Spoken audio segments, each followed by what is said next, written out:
Number 2, আমাদের সামনের নির্বাচনে ম্যান্ডেট কি হবে এইটা সুস্পষ্ট।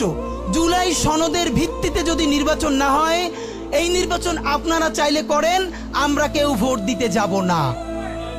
নাম্বার 3, সেই নির্বাচনের পরে সংসদের ম্যান্ডেট কি হবে?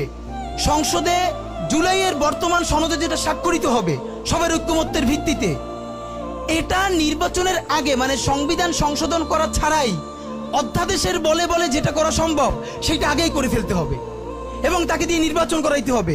এবং আমাদের বিএনপির বন্ধুরা বলছেন 2 বছর সময় নিয়ে তারা সংসদে এইগুলো পাশ করাবেন। 2 বছর চলবে না, সর্বোচ্চ সময় 6 মাস। সংসদের প্রথম 6 মাসের মধ্যে জুলাই সনদের সমস্ত কথাগুলো সংবিধান ইনকর্পোরেট করতে হবে। যদি পারেন নতুন সংবিধান করতে হবে, নতুন সংবিধান করতে না পারলে এইটার মধ্যে ইনকর্পোরেট করতে হবে। রাজনৈতিক বিভাজনের ফাঁকে একমাত্র সমস্ত সুবিধা নেবে ফ্যাসিবাদ, ফ্যাসিবাদের শক্তি এবং আওয়ামী লীগ।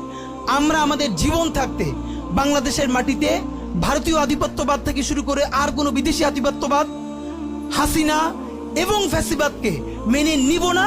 এবং আমরা যদি শহীদ হয়ে যাই, আমাদের সন্তানেরা লড়বে, তার সন্তানেরা লড়বে। কিয়ামত পর্যন্ত বাংলাদেশ নামক জমিন যতদিন বেঁচে থাকবে ততদিন পর্যন্ত আজাদির সন্তানেরা লড়াই করবেই করবে। ইনকিলাব জিন্দাবাদ।